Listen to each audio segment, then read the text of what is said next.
Before this story begins, there is something you need to understand. Not every place on earth is meant to be found. Some places stay alive, even after death.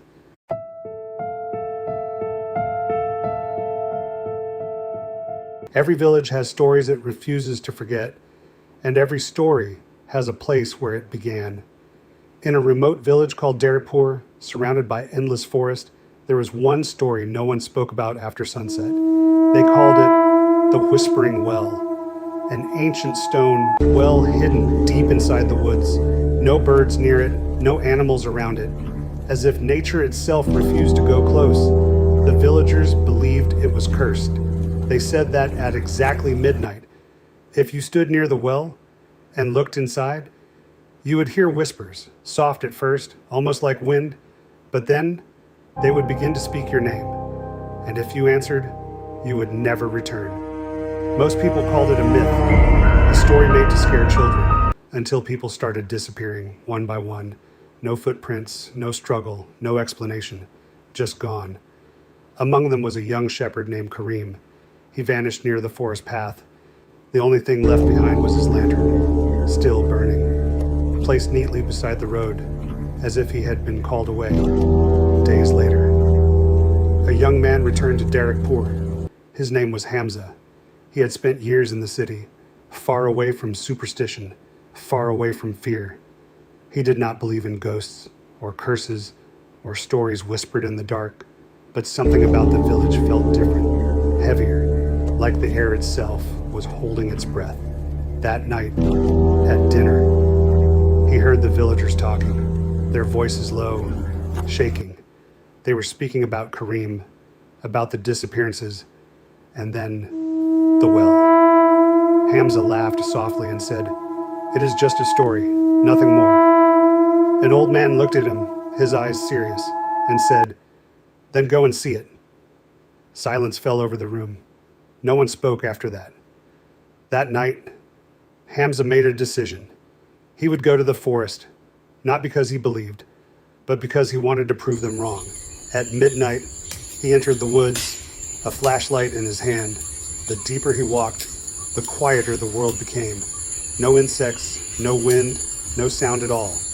Only silence, unnatural silence. After a long walk, he reached a clearing, and there it was, the well, old, broken, surrounded by stone cracked with age, covered in moss and darkness. Hamza stepped closer. The air around it felt colder. He shined his flashlight inside. Nothing. Only darkness. Endless darkness. He gave a small, nervous laugh. So this is it. And then he heard it, a whisper, very faint, right behind him. "Hamza." He froze, slowly turned around. No one was there, only trees, only shadows. Then again, "Hamza." But this time, it came from the well. He stepped closer. "Who is there?" Silence. Then a voice answered, a voice that made his blood run cold. It sounded like his mother. "Hamza, help me." His heart stopped. His mother had been dead for 5 years, yet the voice was perfect, real, alive, calling him. "Please, Hamza." The whisper cried, broke, shattered. Hamza leaned forward without thinking, into the darkness, and that is when he saw it. A face, just beneath the water, pale, still, smiling. He stumbled back and dropped his flashlight. The light flickered. The face was gone. Only darkness remained. He ran. He did not stop running until he reached home, but sleep did not come. That night, he dreamed of the well. In the dream, he stood at its edge, and below him, countless hands reached upward, pulling, searching, whispering his name over and over again. He woke up screaming, and then he heard it outside his window. "Hamza." The next days became worse. The whispers followed him everywhere, in empty rooms, in crowded streets, even inside places of prayer. No one else heard them, only him. And every day, they grew closer, stronger, more desperate. Finally, he went to the village imam. He told him everything. The imam listened carefully and then said quietly, "You answered the whisper." Hamza frowned. "What does that mean?" The imam looked away and said, "Something inside that well is trapped.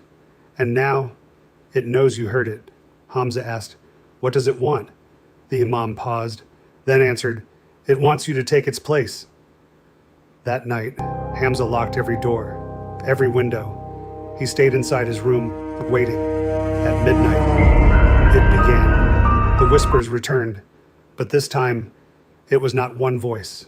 It was many, hundreds, thousands, all speaking together. "Hamza, Hamza, Hamza." The walls trembled, the lights flickered, the air grew heavy, and then the door opened by itself. A cold wind entered the room, and the whispers stopped. Silence. Then, a voice behind him. "We found you." Hamza turned slowly and saw it. A tall figure standing in the corner, skin pale like ash, eyes black and empty. A smile stretched far too wide. Not human. Never human. It pointed toward the forest, and without speaking, Hamza understood. He ran back into the woods, back toward the well. But now, the forest was not silent. It was alive with whispers, following him, guiding him, laughing at him. When he reached the clearing, the well was waiting, and so was it. The creature stood beside it, still smiling. And then, Hamza saw something inside the water. Faces, dozens, hundreds, all trapped beneath the surface.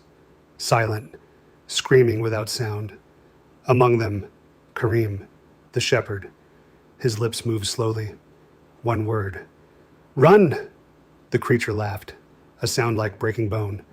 The water began to rise, and an unseen force pulled Hamza forward, step by step, closer to the edge, closer to the darkness. But then, he stopped. He closed his eyes and whispered, "I am not afraid." The forest went silent. Even the whispers stopped. He raised his voice. "I am not afraid of you." And something changed. The force weakened. The creature screamed. The well began to crack. Light burst from below, and the darkness shattered. The next morning, the forest was quiet. The well was gone. Only a deep, empty pit remained. The whispers were gone forever. At least, that is what the villagers believed. But sometimes, on very quiet nights, if you stand near that forest and listen carefully, you might still hear it, soft, distant, calling your name, waiting for you to answer.